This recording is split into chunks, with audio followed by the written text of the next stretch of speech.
I just think financially, the numbers are better than they've ever been, and you're actually getting solar and battery. So the numbers are kind of where they used to be, years ago when it was just solar, but now you're actually getting solar and battery.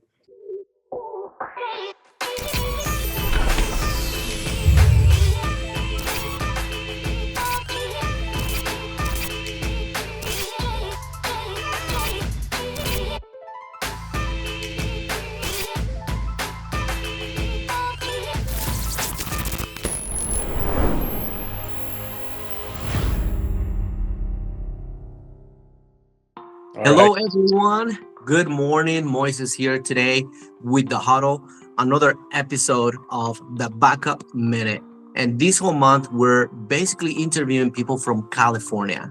So today we have Brock Glassman with us. So, Brock, I'm going to give you a few minutes so you can go ahead and introduce yourself a little bit, talk a little bit how long you've been with the company, what do you do, where have you been, what have you done? Go ahead and take it over. Awesome. So I've been with ES Solar for 6 years, since 2020. I'm originally from Ogden, Utah, kind of close to our headquarters there in Layton. And a few years ago, I relocated out here to Sacramento. So I have a little family. I have a wife, 2 daughters, and it's been fun living in Northern California. I actually live in Roseville now, but Sacramento's a great area, a lot of diversity, lots of different people. Lots of amazing people. In a way, Northern California still reminds me of home. It's like Utah in some ways. It's different in other ways, right?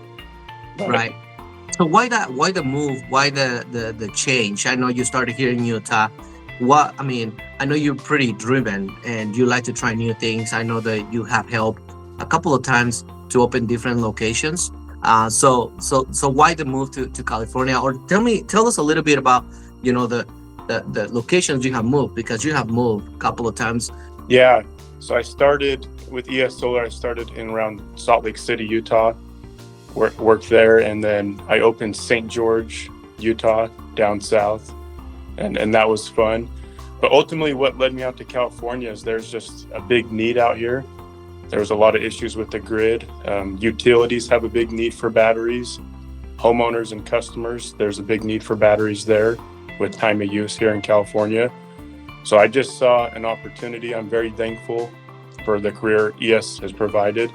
And I just saw a lot of longevity and a long-term need in California with battery and energy storage. Nice. So, let's just jump in. And one of the first things that I do want to start asking is, what do you think are some of the misconceptions that you hear from customers when talking about solar and battery overall in California, if there is any misconceptions happening? Maybe one misconception, like, oh, I don't need a battery. Those are really expensive. I'll just get solar without a battery. And here in California, the net metering changed. A lot of people heard of net metering 3.0, which was on PG&E. But even on SMUD past March 1st of 2022, even SMUD lowered their net metering down to 7.4 cents per kilowatt hour. So if you go solar without a battery, you're still going to end up having a pretty high power bill, because most of the usage is charged between 5 to 8. And on PG&E between 4 to 9. So if you're selling your power out in the middle of the day for a low credit of like 7 cents per kilowatt hour, and then you're buying in the peak times around 37 cents. PG&E goes as high as like 62 cents per kilowatt hour in the peak times.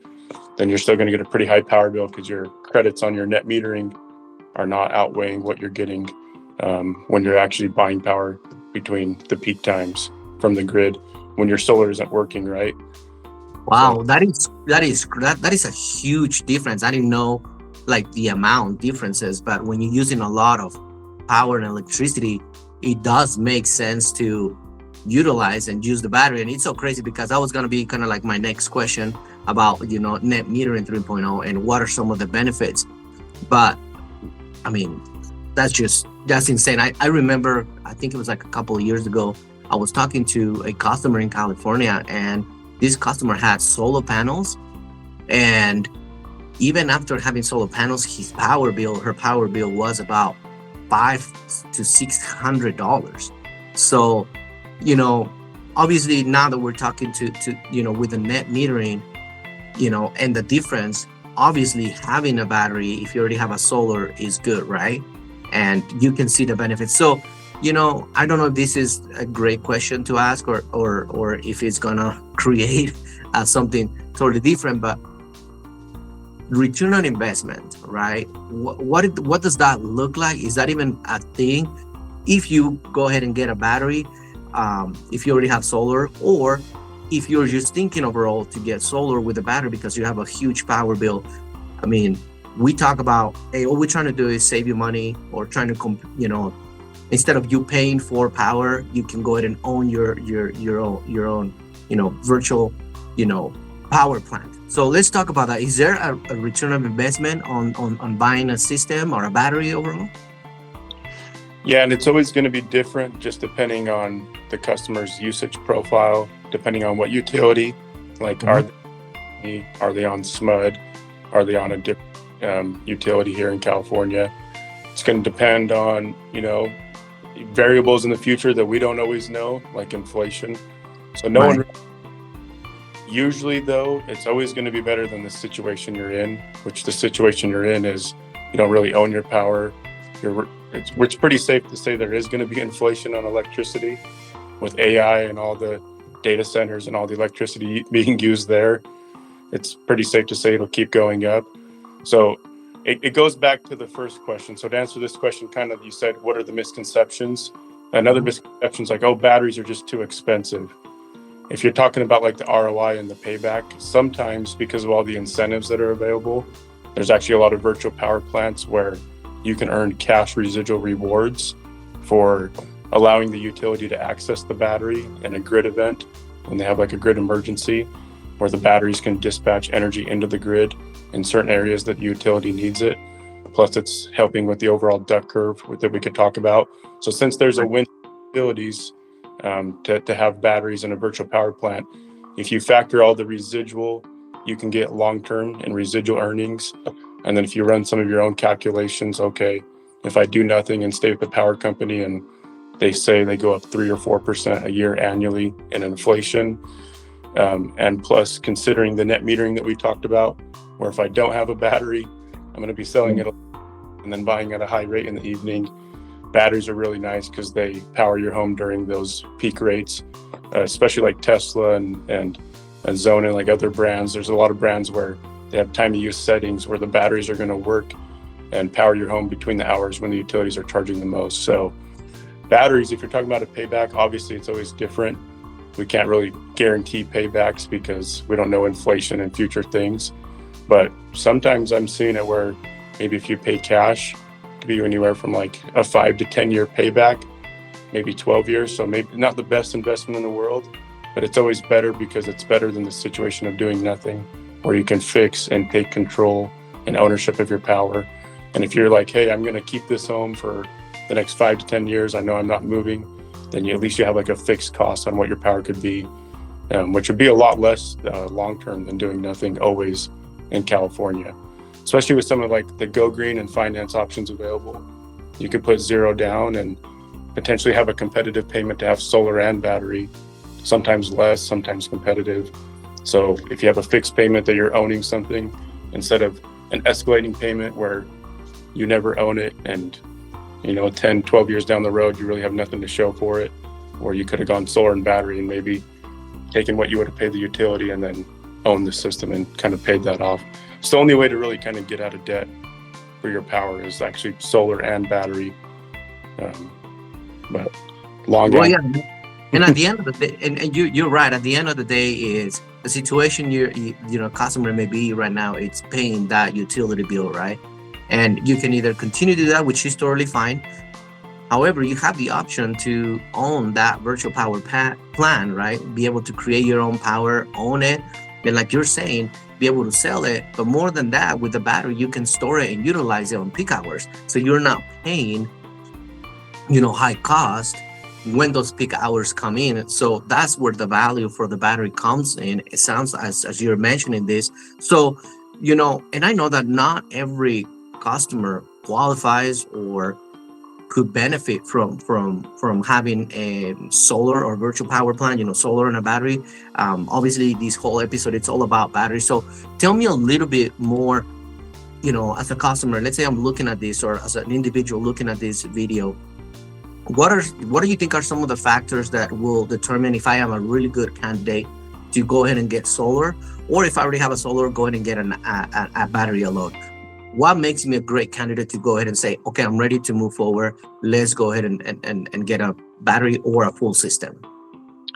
Okay, so number one, if you're looking to get solar and a battery, and if you live in California, you don't have any solar at all, if there's not trees over your roof, it's probably a good idea to look at it. Obviously, everybody's different, depending on maybe if you're on PG&E, you might have a higher electric cost. If you're on SMUD, that might be a little bit lower, but their rates are still getting pretty expensive with time of use. So I'd say if you don't have any solar at all, it's usually your roof. We're obviously a roofing company too. So something that our energy techs want to do is we always ask the age of the roof. If you need to do the roof soon, you want to do your roof first before putting solar panels on. So if you have good roof integrity and you don't need to re-shingle soon, and there's not trees over your roof, if you have good credit, electrical is another variable. So our energy technicians, they'll take photos of the electrical panel, and then we'll do an electrical review to get a quote. And if there's anything we need to do per NEC code to get the house up to par, then that's going to be included into the project. So yeah, I mean, a few variables, but because cost of electricity is super expensive, and I have a little family and I live in California now, so I can empathize with other families. Like, everyone loves California, but cost of living is the only complaint here, right? The weather's great, but it costs a lot to live here. So just because cost of electricity is so much here, if you have a good roof and you have good sunlight and the sun is hitting your roof and you have good credit, why not see if you could pay competitive payment and own your power and maybe pay less over time? And then go ahead. To answer the second question, you said if you have solar already, when might a good look to add battery?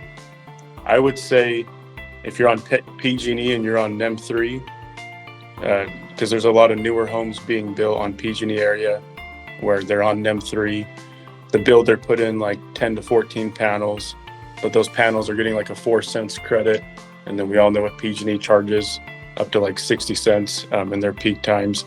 So if you're on PG&E and you have solar in like a newer house and you're not getting a very good credit, it would make a lot of sense to add a battery. Even on SMUD, it's pretty much always a good time to add a battery, just because SMUD is doing such a good incentive right now.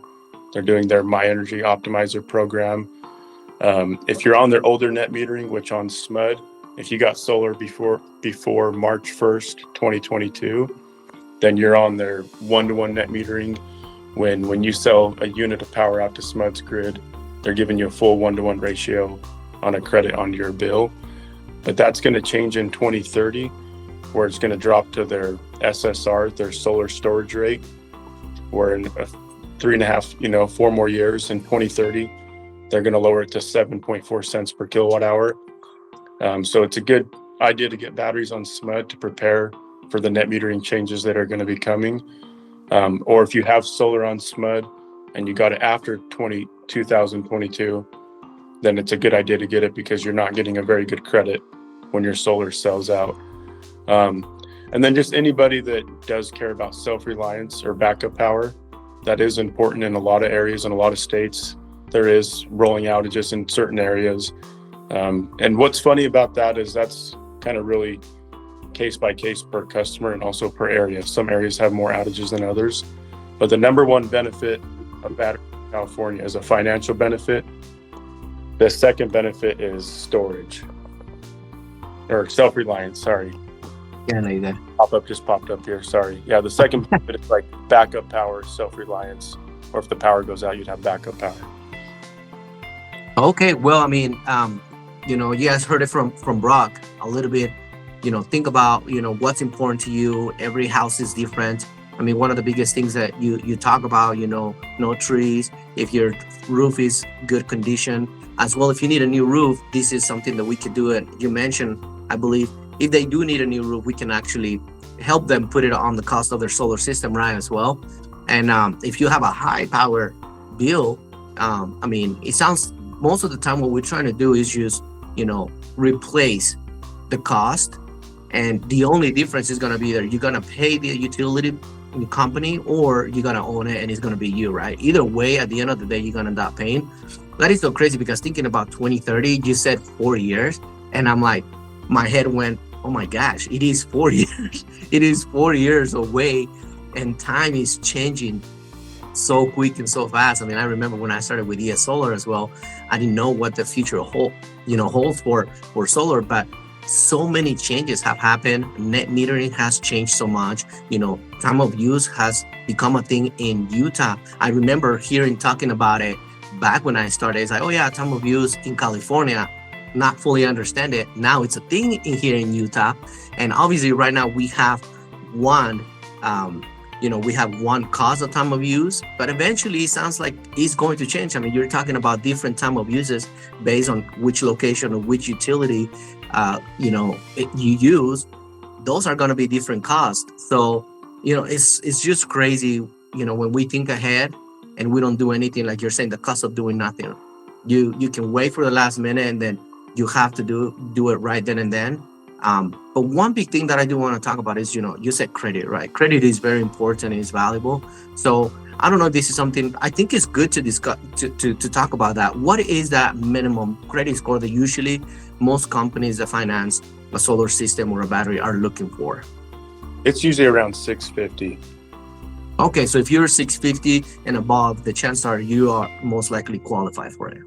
However, there is a program called PACE, Property Assessed Clean Energy, and there's a finance company we work with, Renew Finance, where if you're under 650, you can still get approved for zero down, and it's actually financed through your property tax, so that you can go down if you've never been late on your mortgage or your property tax, and you live in California. That's a California specific program. Then it can go down to like 550. But okay, do you have so when you talk about these programs or incentives or loan options, maybe you can probably share some of that information so we can put it on our description so people can actually learn a little bit about it. I know you're the expert, obviously, as you present and work with customers about these options. You're trying to fit or find the best option for the customer at that moment. So this is why you want to talk with one of our representatives, or a solar expert and energy technician, come to your house, see what your needs are, see what your home looks like, and see if it qualifies as well, right? So thank you so much for discussing and talking about some of these options. So SMUD, let's talk a little bit about this. So not just the SMUD, the PG&E, about these programs. And obviously, we don't know what the future is going to hold with these incentives and programs. But do you think that these programs or incentives will be here for a while, or do you think they're just here because they want to perhaps help the customers to make that switch now before it becomes a bigger problem for the utility companies? So you can never really see the future, right? But it's on SMUD's website, so don't quote me exactly, but on one of SMUD's landing pages on their website, I believe they have a $25 million or a $28 million budget is kind of what they've said for their My Energy Optimizer program.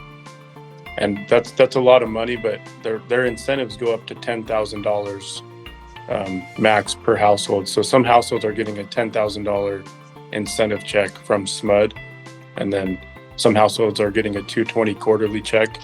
So every 3 months they're getting a $220 cash check from SMUD, like it's a minimum of 3 years for their virtual power plant. So it's hard to say. Maybe when SMUD hits that budget, probably what would happen is probably more of like a phase down. That's kind of what I've heard, but we really don't know. That's kind of up to SMUD. Okay. I do. Incentives are better than they've ever been. I remember when I first moved to California, SMUD was not doing a $10,000 incentive check. So it's better than it's ever been. I don't think it'll be any better than it is right now. And I do believe they're doing a budget around 28 million. What happens when they hit the budget? Not sure. Does it go away? Does it lower? I guess we'll see, right? But it's definitely a good time to look into it. And this is where, the cost of doing nothing may come in place, right? At that time. And, as you're talking about all the changes they're doing with net metering, the cost of electricity and everything happening, I mean, eventually there may not be incentives in the future, and you're just gonna have to be forced to pay whatever the cost of that electricity is, or you can go ahead and get a system now, because now you're seeing that, okay, I got to go ahead and take advantage of this because I don't want to pay for this cost of electricity. I'd rather own my own power. So thank you so much for doing the explanation and just talking a little bit about those incentives that are available. Let me ask you a question. One of the things that we do get asked sometimes is when people have either existing solar systems or they don't have a system at all, but they need to, they want to get a battery or they want to do a system. I mean, we're talking about the possibility of many upgrades happening in their home. What are some of the upgrades that some people may see when deciding for both things, getting a full system, solar and battery, or if they already have just panels, just adding a battery alone? Yeah, what's nice is the newer Tesla Powerwall 3, it has its own inverter inside the battery. So it's compatible, especially with it being AC coupled. It's been compatible with pretty much every system we've worked with. So if you have existing solar, it has been one of the easiest batteries to add on, especially if people lease their current system, but they've always wanted to add a few more panels, maybe 6 and 10 more panels, because their current lease probably isn't getting rid of their full electricity bill. It's kind of nice with the Tesla 3 battery having its own inverter. We can have a separate solar system. So the solar will be separate than your existing solar. So we're not going to send electricity through your old inverters, and we don't have to worry about messing up any old lease agreements or being compatible with your old system, because Tesla has its own inverter in the battery, and we can just add a separate solar system. So really a lot of the upgrades that we see is mostly just electrical. So we usually do it over 2 meetings. We're a little different than most companies, where we're going to come take electrical photos of the home first, and those go through like an engineer design team. And then the company is actually making the proposal, which I like. The proposal is actually in the company's hands. They control the pricing. They do the electrical review. So when we go back to the second meeting, if there is any electrical upgrades that need to be done, it's included in the battery pricing. So it's just one project. So sometimes it's just adding an extra sub panel, something as simple as that. So Tesla's made it so easy that really, as long as your roof's okay, there might be some electrical work, but that's usually the only upgrade is like an electrical upgrade. It's so crazy. You talk about that, and I remember when I got my system, I was already looking to do an electrical upgrade because I have an older home, so I wanted to put an AC unit because we had those old, window units, right? So it was a time for us to upgrade, and we knew that to be able to put a central AC unit, we needed to do an electrical upgrade. So I didn't know any better. So I was researching costs for each part. I was looking for electrical upgrade cost. I was looking for an AC cost. And then somehow somebody I was working with said, hey, we were talking about the things that I wanted to do in my home. And this person says, I know somebody that actually does solar. Maybe talk to them if you're planning to do that. I don't know if they can help you. And, my sales representative came and indeed, he's like, yeah, you're going to need an electrical upgrade. Here's the beautiful thing about it. You don't have to worry about it. We can put it in the cost of your system. I was like, check, one more thing. Instead of having 2 different loans, it'll be one loan. But here's the crazy part about it. I actually end up saving more money by combining the 2, doing the electrical update and getting my system, than do it separately. I think I end up saving like about $3,000 to $4,000 just because they have to do it, right? For the solar, they needed to do it so it worked. So I basically end up saving some money And then once I did my system, then I did my AC central AC unit, and I end up saving money, right? So that's a beautiful thing about it. Sometimes when you don't know, and all it takes is talking to the right individual, to the right person that is going to do this or can do something. So for me, I found savings overall. I was paying a lot of money on my power bill as well. So when I went solar, when I went to get my system, I ended up saving about $100 to $150 on my power bill with the upgrade, with the electrical upgrade, and with the central unit. Then obviously now I have a solar system, so I end up saving all around, and that was a beautiful part about it. So thank you for sharing that information and sharing with us that if somebody is looking to do some type of electrical upgrade or something, and if they're thinking about getting a battery or panels, this is probably the best way to do it. And one thing I do want to talk about is, you said, hey, we do this in 2 meetings. We are different than other companies. What do you mean by that? Well, I don't know. I've even paid for like sales coaching in this industry, and I have a lot of friends in this industry. And a lot of companies do just go out there and get a power bill and then just sell a proposal in one meeting. And I know that's great. I just like how ES Solar builds our proposals, so I don't have to worry about like making a mistake on the price or making a mistake on the electrical review or having to do a change order later as a sales rep because I did the panel layout wrong and didn't give the customer the correct amount of panels. So I really just like how we go out there and do a true discovery, just kind of get to know the customer, ask them questions, get to know their usage profile, take pictures of their electricals so we know what that looks like, and just give all that information into ES Solar, and then let them build a proposal that's correct and accurate, and then we can go back and present it to the customer. Obviously, usually it's custom to what each customer wants, but at least it's done correctly, and it's usually over 2 meetings, so that when we go back and present price on the second meeting, that price never changes because ES Solar has already done their due diligence and already did their electrical review. And so it's just nice for like me as a rep and for my customers, all the people I get to serve and work with. We're not doing change orders later on because what we present is the final solution and what's best for the customer. Well, it sounds like, it's huge, right? Obviously it sounds like the first meeting is getting to know the customer, getting to know their needs, getting to figure out, what may need to be done to accommodate for a full system that is going to be beneficial for their needs, rather than trying to sell it on the first appointment, like you're saying, make a mistake in the future to where that cost change now and we have to do something different.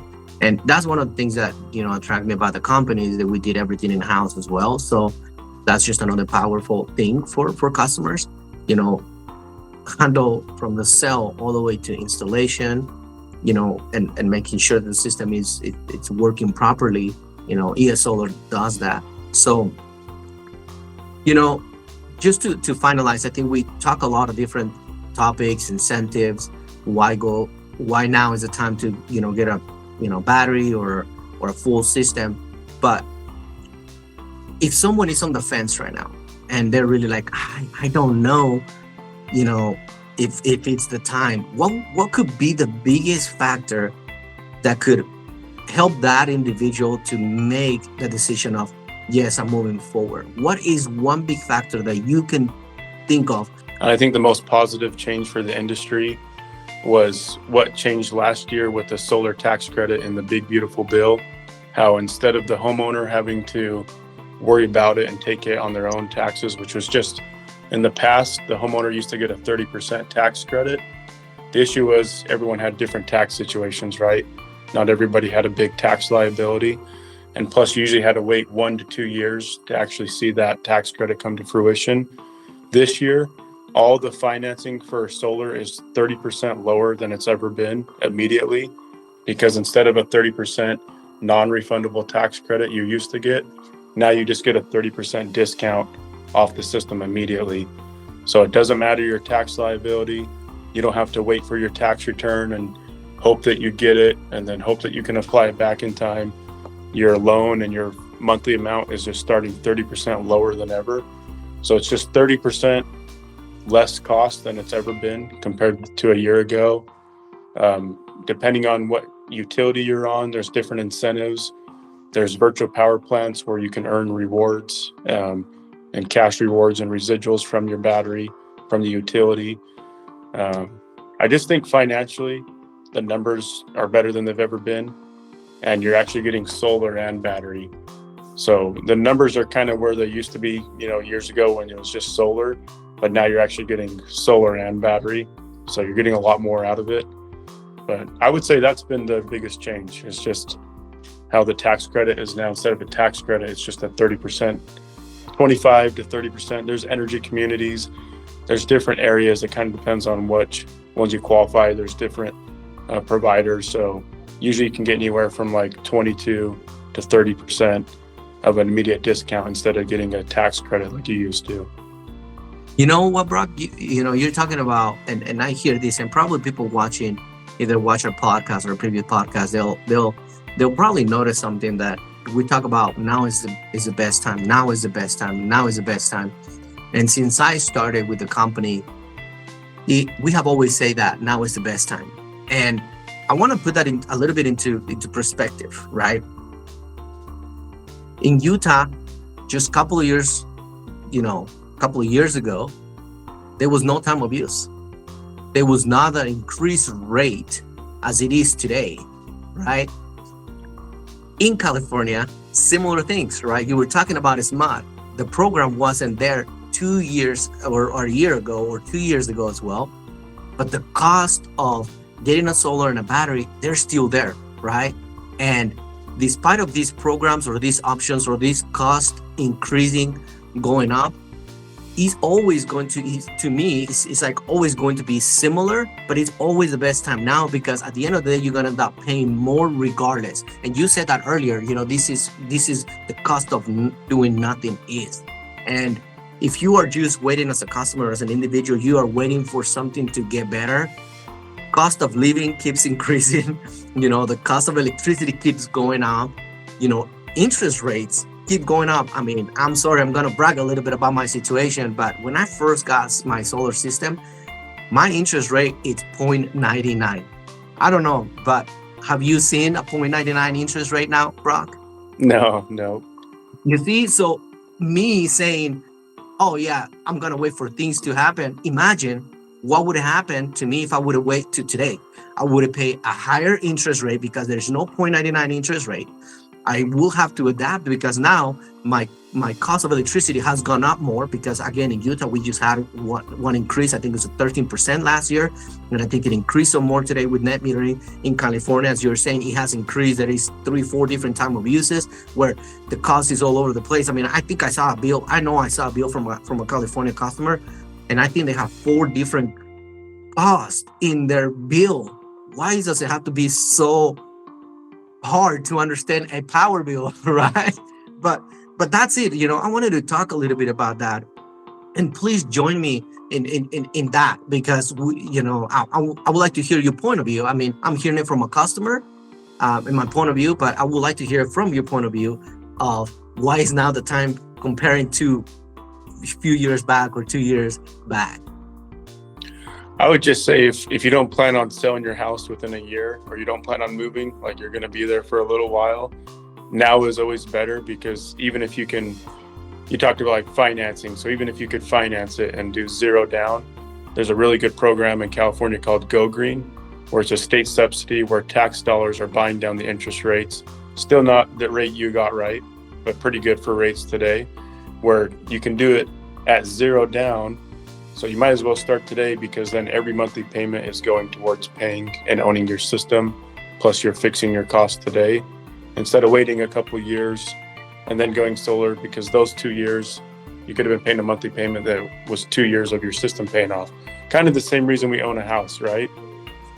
Like that's why I try to own my home and do own my home right, because ultimately it's just better than renting and getting something for it long term. So it's kind of the same mindset we have with owning your system, owning your solar. Beautiful, beautiful. Well, Brock, thank you so much for joining us on today's episode. The back a minute, all about batteries, all about, just what incentives may be available. And obviously for all of you guys watching or everybody watching, if you have any questions, please feel free to ask any questions as well. We have Brock in California. So if you are ever interested in learning more, we can always, send this information to Brock as well. So he can sit down with you, talk a little bit more about your options and see if you qualify as well. Brock, once more, thank you so much for joining us on today's episode of The Huddle. And until next time, my friend, good luck. Keep doing your thing, bro. We appreciate you so much. So till next time. Yeah. Thank you guys so much. Thanks, Moise. See ya. Appreciate it, man. Thanks. Bye.